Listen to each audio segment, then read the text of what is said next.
Bonjour à tous, bienvenue dans ce nouveau C'est Actu, tout de suite les titres de votre journal. Les élections législatives sont terminées, mais pour les nouveaux députés, il reste encore une étape, s'installer à l'Assemblée nationale. Aymeric Breillet, élu dans la 10e circo, était ce mardi au Palais Bourbon. Au programme, beaucoup de démarches administratives et aussi un peu d'émotion. L'association des musulmans de Noisiel, reçue à la sous-préfecture de Torcy. Depuis des années, la communauté cherche un lieu de culte sans succès. Chaque vendredi, plusieurs dizaines de musulmans pris dans l'allée des Bois à Noisiel. Enfin, commémoration, ce lundi marquait l'anniversaire du 18 juin 1940 et l'appel à résister du général de Gaulle. Un appel resté dans l'histoire mais peu entendu à l'époque. Explication à Chelles avec un historien et un octogénaire.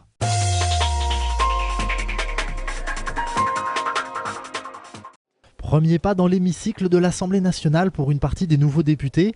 C'était le cas ce mardi matin pour Aymeric Breillet, premier secrétaire départemental du Parti socialiste, sur des fauteuils rouges qu'on voit plus souvent à la télé qu'en vrai et dans un lieu particulièrement chargé d'histoire. On pense surtout à tous les beaux débats qu'il y a eu. Et après, chacun ses personnalités, mais moi je pense à des personnalités comme Mendes, comme Blum.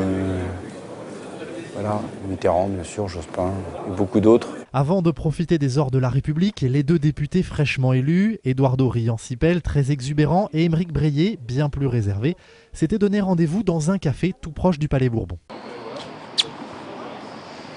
Un peu comme deux enfants à la rentrée, ils ont fait le choix de franchir le cap ensemble, comme deux copains d'école. Franchement, je suis super heureux de faire mes premiers pas avec mon ami et maintenant collègue. Il m'a proposé de venir avec lui, de faire les démarches ensemble.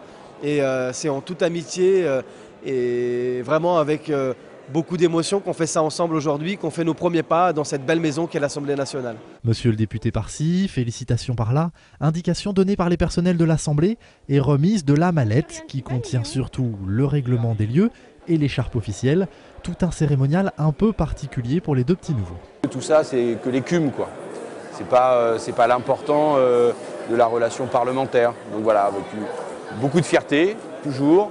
Le fait d'être dans la salle des 4 colonnes, de passer dans les bureaux de l'Assemblée, ne rajoute pas à la fierté. Et par contre, elle donne un aspect un peu amusant à tout ça. Finalement, cette journée de rentrée, c'est surtout un passage obligé pour les formalités administratives, lignes téléphoniques, badges d'accès et autres formulaires à remplir. L'occasion de rencontrer des collègues aussi. D'ailleurs, le PS avait rendez-vous en début d'après-midi, ce mardi, pour commencer à préparer les 5 années qui viennent.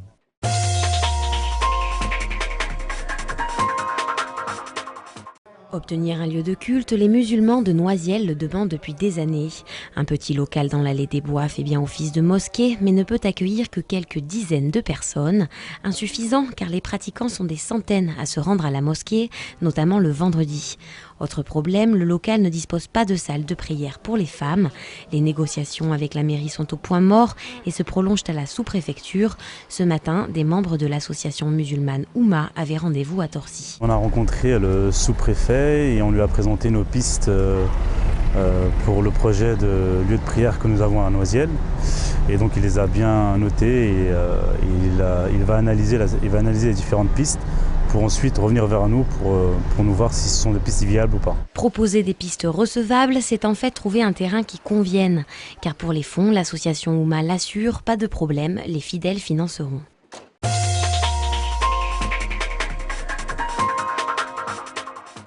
Moi, général de Gaulle, j'entreprends ici, en Angleterre, cette tâche nationale. C'était il y a 72 ans, le 18 juin 1940, le général de Gaulle lançait à la BBC son célèbre appel à la résistance du peuple français après l'annonce de la capitulation par le maréchal Pétain.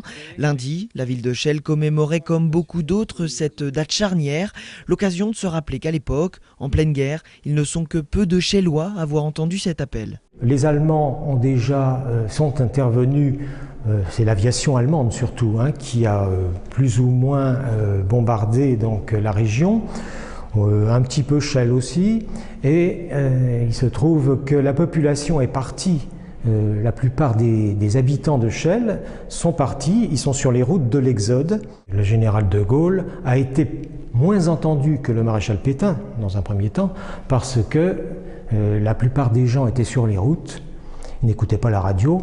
Dès le 19 juin 1940, les 14 000 habitants de la ville de Chelles sont de retour dans leur commune, pillés par le nouvel occupant pendant leur absence.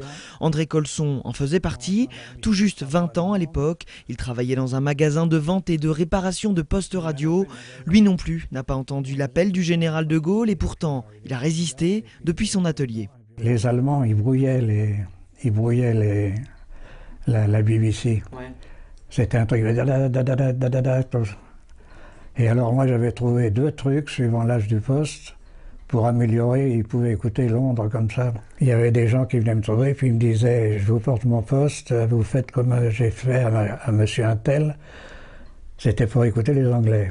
Ouais. Je me suis pas rendu compte le risque que j'avais pris à l'époque, vous vous rendez compte ? Des actes de résistance au quotidien avant qu'André ne s'engage à la fin de la guerre aux côtés de la Croix-Rouge. À Chelles et dans ses environs, il faudra attendre 1943 et l'opposition au STO pour voir des groupes de résistance se former, parmi lesquels le groupe Vengeance de Lagny, fondé par Henri Bouteiller dit commandant Albert. Un engagement tardif dont plusieurs habitants de Chelles vont payer le prix fort. Le 16 août 1944, 35 résistants meurent dans un guet-apens à Boulogne-Billancourt et le 25 août, ils seront 13 à être fusillés devant la mairie de Chelles.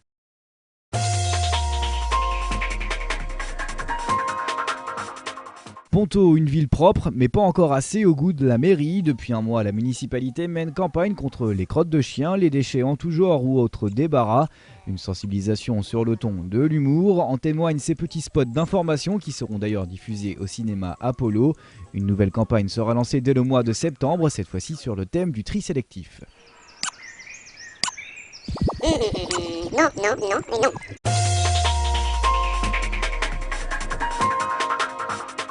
Ce décor vous dit quelque chose? Et oui, l'invité de la semaine est de retour. Cette semaine, Ophélie Gimbert reçoit Anita Joannet, secrétaire du club de roller de Roissy-en-Brie. Toute catégorie, c'est-à-dire des poussins, c'est-à-dire aux alentours de 7-8 ans, ouais, jusqu'aux seniors. Voilà, c'est la fin de ce 7 Actu. Merci de l'avoir suivi. N'hésitez pas à surfer sur le www.canalcoquelicot.fr pour revoir tous nos programmes. Prochain rendez-vous avec l'actu locale, mercredi soir.